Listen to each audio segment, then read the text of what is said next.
Advocate VP. Radhakrishnan, ഇവിടെ മുകേഷിന്റെ മുൻകൂർ ജാമ്യാപേക്ഷയിൽ അതിന്റെ ഉത്തരവിലാണ്, ഇന്നലെ ജാമ്യം ലഭിക്കുകയുണ്ടായി മുകേഷിന്, അതിന്റെ ഉത്തരവിലാണ് ഈ പരാതിക്കാരി പറയുന്ന കാര്യങ്ങളിൽ വൈരുദ്ധ്യങ്ങൾ ഉണ്ട് എന്ന കാര്യം സൂചിപ്പിച്ചിരിക്കുന്നത്.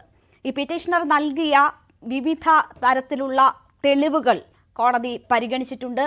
അതിൽ വാട്സാപ്പ് ചാറ്റുകളുണ്ട്, മെസ്സേജുകളുണ്ട്, മറ്റ് ഗ്രീറ്റിംഗ് ഇമെയിൽ മെസ്സേജുകൾ, അങ്ങനെ പലവിധ തരത്തിലുള്ള തെളിവുകൾ, മറ്റ് ചാനലുകളിൽ ഈ പരാതിക്കാരി നൽകിയ കാര്യങ്ങൾ, പറഞ്ഞ കാര്യങ്ങൾ, അതിൻ്റെ വീഡിയോ തെളിവുകളൊക്കെയും ഹാജരാക്കിയിരുന്നു. ഇതൊക്കെ കൂടെ പരിഗണിച്ചുകൊണ്ടാണ് കോടതി ഇങ്ങനെ ഒരു നിഗമനത്തിലെത്തുകയും ജാമ്യം അനുവദിക്കുകയും ചെയ്തിരിക്കുന്നത്.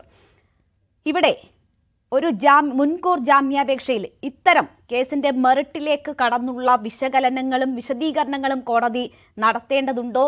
ഇന്നലത്തെ കോടതി നടപടികളെ ആ ഉത്തരവിന്റെ അടിസ്ഥാനത്തിൽ താങ്കൾ എങ്ങനെയാണ് നോക്കിക്കാണുന്നത്?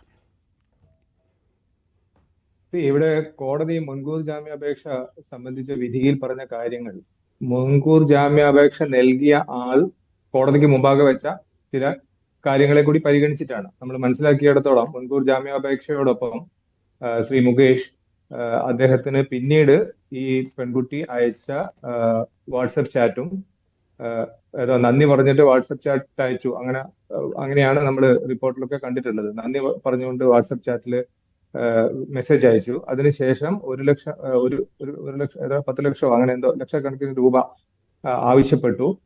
അത് നൽകില്ലെന്ന് പറഞ്ഞു എന്നുള്ള കാര്യങ്ങളാണ് മുകേഷ് കൊടുത്തതായി നമുക്ക് അറിയുന്നത്.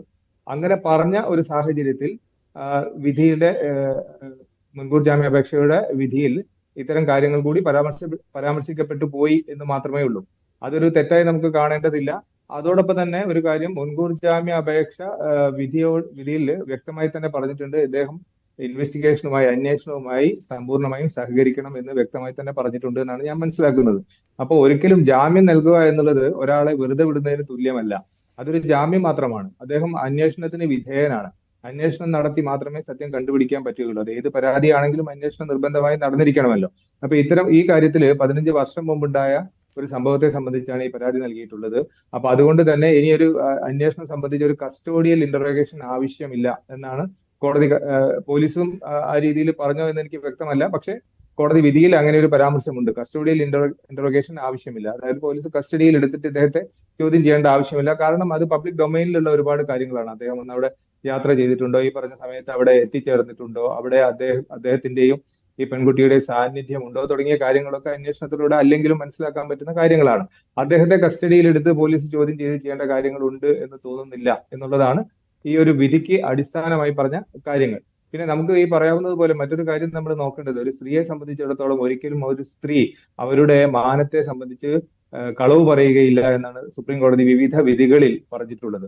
അപ്പൊ അതുകൊണ്ട് തന്നെ ഒരു സ്ത്രീയുടെ മൊഴിക്ക് അല്ലെങ്കിൽ ഒരു പരാതിക്ക് അത് അത്രമാത്രം പവിത്രത നമ്മുടെ നിയമ സംവിധാനം കാണുന്നുണ്ട്.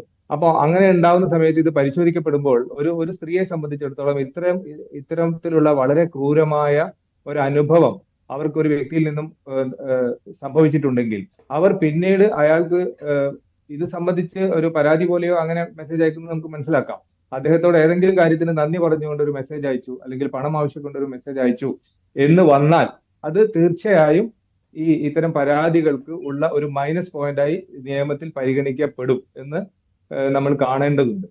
അത് അവരുടെ പരാതിയെയും അവരെ ഏറ്റവും അധികം ബഹുമാനിച്ചുകൊണ്ട് തന്നെയാണ് കോടതി ആ രീതിയിൽ ഒരു കൺക്ലൂഷനിൽ എത്തുന്നത്. അപ്പോൾ ഒരുപക്ഷെ നമുക്കറിയില്ല, ഒരുപക്ഷെ അദ്ദേഹം നൽകിയ മുൻകൂർ ജാമ്യാപേക്ഷയോടൊപ്പം നൽകിയ ചില വിവരങ്ങൾ അത് ഒരു പരിധി വരെ റിലയബിൾ ആണ് എന്ന് കോടതിക്ക് തോന്നിയിട്ടുണ്ടാവാം. പക്ഷേ അത് ആക്സെപ്റ്റ് ചെയ്തിട്ടില്ല.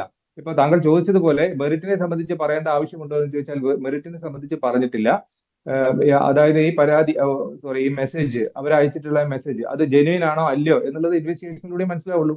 ഇപ്പൊ ഈ പറഞ്ഞ മുകേഷ് ആണെങ്കിലും മറ്റൊരാളാണെങ്കിലും അത് ഏതെങ്കിലും രീതിയിൽ ഫോർജ് ചെയ്തിട്ട് ഇത്തരം ഒരു മെസ്സേജ് ഉണ്ടാക്കി കോടതിയിൽ കൊടുത്തതാണെങ്കിൽ അത് ഇൻവെസ്റ്റിഗേഷനിൽ കണ്ടെത്തണം. കണ്ടെത്തി കഴിഞ്ഞാൽ അതിനുകൂടി കള്ളത്തെളിവുണ്ടാക്കിയതിനുള്ള ശിക്ഷ കൂടി അനുഭവിക്കാൻ അദ്ദേഹം ബാധ്യസ്ഥനാണ്. അപ്പൊ തൽക്കാലം ഇതൊരു പ്രിലിമിനറി ആയിട്ട് ഇത്തരം കാര്യങ്ങൾ കൂടി പരിഗണിക്കണം എന്ന് കോടതി പറഞ്ഞു എന്ന് മാത്രമേ ഉള്ളൂ. അന്വേഷണത്തിൽ അദ്ദേഹം വിധേയനാണ്. ഒരിക്കലും ഇത്തരം ഒരു കേസിൽ ജാമ്യം ലഭിച്ചു എന്നുള്ളത് കൊണ്ട് അദ്ദേഹത്തിനെതിരായ ആരോപണം അല്ലെങ്കിൽ കേസ് പരാതി അത് തെളിഞ്ഞിട്ടില്ല അല്ലെങ്കിൽ തെളിയാൻ പോകുന്നില്ല എന്ന് നമ്മൾ കാണേണ്ടതില്ല. അത് അന്വേഷണത്തിലൂടെ മാത്രമേ മനസ്സിലാവുള്ളൂ. അന്വേഷണ ഉദ്യോഗസ്ഥന്റെ പരിഗണനയിലുള്ള വിഷയമാണ്. അപ്പൊ അത് കോടതി ഒരിക്കലും ശരി അന്വേഷണത്തെ വേണ്ടാന്ന് പറഞ്ഞിട്ടില്ല എന്ന് നമ്മൾ മനസ്സിലാക്കും. ശരി.